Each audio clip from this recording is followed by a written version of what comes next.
TV ఎప్పుడు పగిలిపోయింది? టీవీలు పోయింది నాకు బాబు. ఎలా, ఎందుకు? మరి గక్కున అయ్యడానికి గనర్ వల్లనే పాడైపోయింది మరి. ఎన్నిసార్లు పోయింది టీవీలు? మళ్ళా రాధాకృష్ణ అంటారు కదా అన్ని స్థాపాలు వారికి 3 ఇండ్లు 4 ఇండ్లు పాడైపోయి పైన పోయింది. ఏం లేదండి, క్వారీ వల్ల ఇంతమంది ప్రాణాలు పోతున్నాయి కాబట్టి క్వారీ ఆపేయాలని మా కోరిక. దీనివల్ల అసలు అతనికి ఏం లాభం వస్తుందో తెలియదు, కానీ ఒక్కొక్కరికి తీసుకుపోయి ఇంకా ప్రైవేట్ గా అసలు ఒక్కొక్కరికి దొంగతనంగా అలాగా మాట్లాడుకుంటున్నారు అనమాట. వాళ్ళు మాట్లాడుకుని వాళ్ళకి డబ్బులు ఇస్తున్నారో తెలియదు, దేని గురించో తెలియదు. కానీ మొన్న సీఐ గారు కూడా తీసుకెళ్ళంట, ఒక్కొక్కరికి తీసుకెళ్లి క్వారీ రన్ చేయాలి అనేసి అడిగితే అతనంట మరి లేకపోతే కేసు పెట్టేస్తామన్నారంట. అంటే నుంచి మా ఒక్కడి వల్ల సరిపోదు, ఇక్కడ ఈ గ్రామస్తులందరికి మాట్లాడుకోవాలి, ఇలా ఒక్కరికి పిలవకండి అనేసి సీఏ గారితో చెప్పారంట.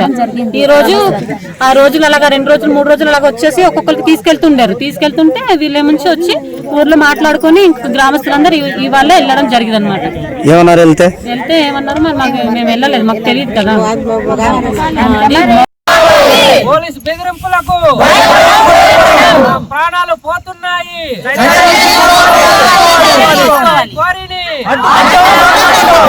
బెదిరింపులకు ఆఫీస్ అంతా కూడా ఆఫ్ చేయట్లేదు. రోజుకి వచ్చి మమ్మల్ని ఇబ్బంది పెడుతున్నారు. రాత్రి పూట వచ్చేసి ఎప్పుడంతప్పుడు వచ్చి మీ ఇబ్బంది పెట్టిస్తున్నారు. మరి ఆ బ్లాస్ట్ చేయిస్తున్నారు. మమ్మల్ని మరి పిల్లలు వచ్చేస్తుంది, పిల్లలకి ఇబ్బంది, ఇల్లు అంతా పేలిపోయింది. ఇంకా బస్సులు అప్పుడంతా కారిపోతున్నారు. ఎలా రోజుకొచ్చి ఏదో బెదిరించి మాకు ఇలాగే రాత్రి పూట వచ్చి ఏదో మాయమని చెప్పేసి మరి అలాగే వచ్చి చెప్తారు. మరి కోరు కూడా మరి మేము ఆపేసినప్పుడు మరి రన్స్ అవుదని మా గ్రామస్తులందరూ మరి చెప్పాము. అలా కూడా వినాలేదు. మరి అలాగే పిల్లలు చనిపోయారు, 2 మరి తల్లులు కూడా చనిపోయారు. అలాంటి కూడా ఆయన కూడా అడిగాను సార్, ఒకసారి పొట్టగలి బాగా చెప్పని వచ్చింది ఊరి మీద వస్తే చెప్తే డోర్ వల్ల కాదు, దాని వల్ల సవాడం లేదనేసి మరి చెప్పింది బాగా.